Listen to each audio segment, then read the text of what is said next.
Assalamualaikum dan salam sejahtera. Salam Jabatan Bomba dan Penyelamat Malaysia. Berprestasi tinggi, cepat dan mesra. Berita terkini Bomba Channel edisi Rabu 22 September 2021. Bersama saya Muhammad Taha Hussein. Kita mulakan berita pagi ini dengan statistik panggilan kecemasan harian sehingga jam 8 pagi tadi. Pusat Pengurusan Operasi Jabatan Bomba dan Penyelamat Malaysia merekodkan sebanyak 580 panggilan kecemasan, melibatkan 66 panggilan kebakaran, 197 panggilan penyelamatan dan 317 panggilan khidmat khas. Negeri Selangor mencatatkan jumlah panggilan kecemasan tertinggi iaitu sebanyak 144 jumlah panggilan keseluruhan.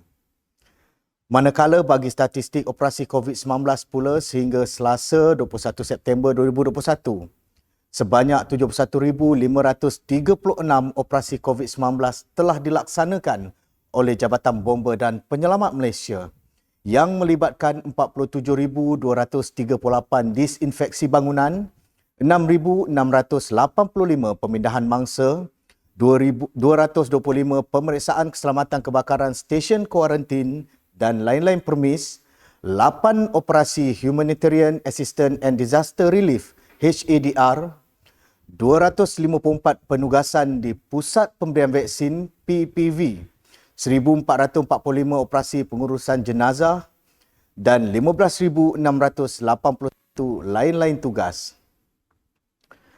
Bagi operasi disinfeksi sehingga semalam sejumlah 47,238 operasi dilaksanakan merangkumi 157 zon iaitu 145 zon merah, 5 zon jingga, 5 zon kuning dan 2 zon hijau mengikut pengkelasan Pejabat Kesihatan Daerah ditetapkan oleh Kementerian Kesihatan Malaysia. Semalam sahaja, 197 operasi disinfeksi telah dilaksanakan meliputi 79 zon merah yang melibatkan 12 buah negeri iaitu Selangor 9 operasi, Negeri Sembilan 2 operasi, Johor 22 operasi, Sarawak 29 operasi, Pahang 6 operasi, Sabah 29 operasi, Perak 20 operasi, Melaka 13 operasi, Kelantan 14 operasi, Pulau Pinang 18 operasi, Kedah 20 operasi, Perlis 3 operasi serta 3 buah wilayah persekutuan iaitu Kuala Lumpur 7 operasi, Putrajaya 3 operasi dan Labuan 2 operasi.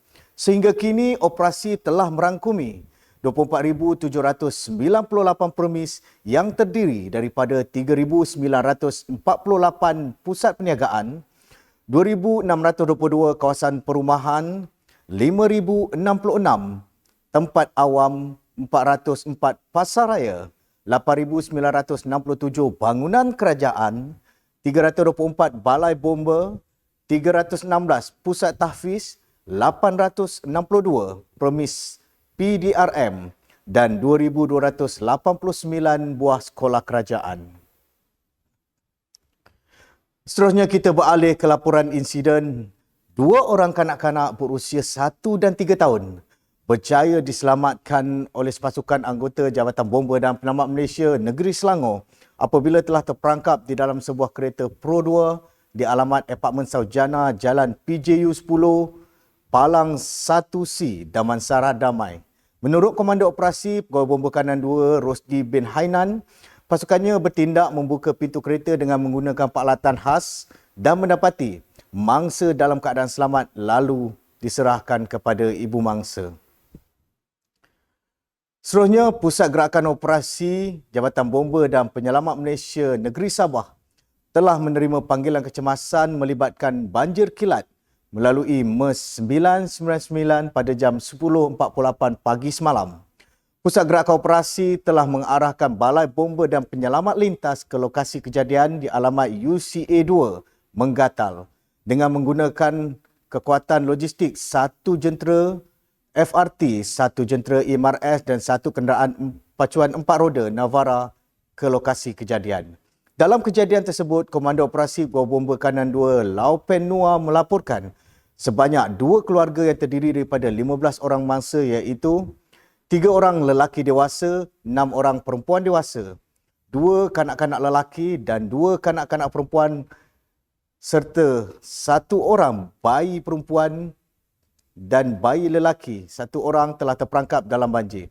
Pasukan bomba melakukan pemindahan mangsa ke kawasan yang lebih tinggi dan selamat. Namun begitu, terdapat seorang mangsa dilaporkan cedera dan telah diberi lawatan awal oleh pasukan EMRS dan seterusnya mangsa dihantar ke hospital menggunakan jentera MRS bagi menerima rawatan selanjutnya. Operasi tamat pada jam 12.39 tengah hari.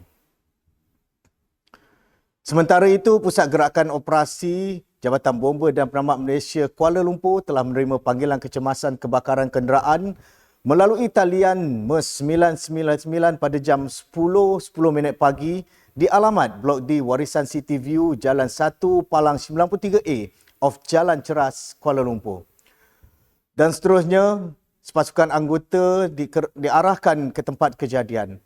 Pasukan keluaran operasi dari Balai Bomba dan Penyelamat Pudu bersama satu jentera LFRT dengan kekuatan 6 orang anggota telah sampai di tempat kejadian dan menurut Komando Operasi Kanan Penolong Kanan Penguasa Bomba Wan Hamizan bin Kamarudin, setibanya jentera bomba di lokasi kejadian pada jam 10.15 pagi, kebakaran melibatkan sebuah kereta jenis Pro 2 kancil bernombor pendaftaran WGT 5237 terbakar hampir 50%. Terdapat seorang mangsa lelaki warga emas 82 tahun berada di dalam kereta tersebut dan telah disahkan meninggal dunia oleh pihak Kementerian Kesihatan Malaysia. Unit forensik berada di lokasi dan punca kebakaran masih dalam siasatan. Seterusnya, Pusat Gerakan Operasi Jabatan Bomba dan Penyelamat Malaysia Negeri Kedah telah menerima panggilan kecemasan kebakaran stor klinik melalui MES 999 pada jam 3.29 petang semalam di alamat Klinik Kesihatan Padang Mat Sirat, Jalan Lapangan Terbang, Kuah, Langkawi, Kedah. Balai Bomba dan Penyelamat Langkawi dan Balai Bomba dan Penyelamat Persiaran Putra telah diatur gerakkan ke lokasi kejadian dengan kekuatan keseluruhan 14 orang anggota. Setibanya di lokasi, Komando Operasi melaporkan kebakaran melibatkan sebuah stor penyimpanan fail di dalam kawasan klinik. Anggaran keluasan kebakaran adalah 25 kali 25 kaki dan peratusan kebakaran sebanyak 50%. Tindakan pemadaman dilaksanakan dengan menggunakan 2 aliran pacutan air dari jentera bomba. Kebakaran dapat dikawal pada jam 3.47 petang. Punca dan anggaran kerugian masih dalam siasatan. Seterusnya kita laporan operasi mencari dan menyelamat. Balai Bomba dan Penyelamat Kota Tinggi menerima panggilan kecemasan mangsa lemas melalui talian terus ke balai pada 20 September 2021 jam 10.47 malam beralamat di Jeti Madus Air Putih, Kota Tinggi, Johor. Sebuah jentera LFRT dan jentera MRS serta satu kenderaan utiliti Hilux dan bot dari Balai Bomba dan Penyelamat Kota Tinggi dengan kekuatan keseluruhan seramai 11 orang anggota telah diatur gerakkan ke tempat kejadian. Komander operasi diketuai oleh Penguasa Bomba Al-Hasraf bin Muhammad. Menurut Komander Operasi, setibanya pasukan keluaran operasi di tempat kejadian, didapati benar terdapat 2 orang mangsa disyaki lemas di lokasi tersebut. Jarak bot daripada jeti dianggarkan 400 meter, kedalaman 15 meter. Pasukan keluaran operasi bertindak membuat surface searching dibantu 11 orang anggota dari pasukan polis marine dan 7 orang dari pasukan polis Diraja Malaysia. Operasi pencarian turut dibantu oleh unit pasukan penyelam di air, Pasukan Penyelamat di Air Jabatan Bomba dan Penyelamat Malaysia Negeri Johor seramai 8 orang anggota. Penyelaman dilakukan pada 100 kaki radius dari lokasi mangsa dilaporkan hilang.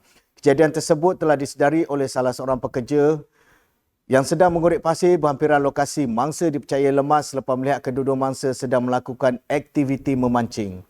Selama beberapa ketika, saksi mendengar jeritan meminta bantuan berhampiran bot mangsa dan kemudian kedua-dua mangsa hilang dari pandangan. Operasi pencarian masih diteruskan. Dan mangsa terlibat adalah Ramdan bin Sulaiman, 50 tahun dan Amiruddin bin Abdul Malik, 53 tahun. Seterusnya, Pusat Gerakan Operasi Negeri Johor menerima panggilan kecemasan kebakaran rumah melalui talian MES 99 pada 21 September 2021 jam 12.13 minit tengah hari di alamat Jalan Sangka 2 Kecil, Kampung Parit Bayan, Air Baloi, Pontian. Sebuah jentera daripada Balai Bomba dan Penyelamat Pontian telah diatur gerakkan ke tempat kejadian bersama sebuah jentera water tanker dan satu unit IMARS dari Balai Bomba dan Penyelamat Pontian Baru dengan kekuatan keseluruhan seramai 17 anggota. Komando operasi diketuai oleh penolong penguasa bomba Azhar bin Abdul Jalil. Menurut komando operasi, setibanya pasukan keluaran operasi di tempat kejadian, didapati telah berlaku kebakaran melibatkan sebuah rumah jenis paruh kekal yang berkeluasan 80 kaki kali 50 kaki dan telah terbakar 90%. Dalam kejadian tersebut, 3 orang penghuni rumah tersebut berjaya keluar menyelamatkan diri selepas kebakaran disedari oleh anak bongsu penghuni rumah tersebut. Pasukan bomba bertindak membuat pemadaman menggunakan 2 aliran 1 kaki dan 2 pancutan dari tangki jentera bomba. Punca kebakaran dan anggaran nilai kerugian masih dalam siasatan dan operasi ditamatkan jam lebih kurang 8.53 minit malam. Saudara, paparan berita itu tadi mengakhiri segmen berita terkini pada pagi ini. Kita jumpa lagi esok untuk lebih banyak berita berkaitan Jabatan Bomba dan Penyelamat Malaysia. Sekian dulu dari kami. Amalkan norma baru. Jaga jarak, jaga kebersihan. Kita jaga kita, lindung diri, lindung semua. Saya Muhammad Tahusin, teruskan kesetiaan anda bersama Bomba Channel, info keselamatan anda. Assalamualaikum dan salam hormat.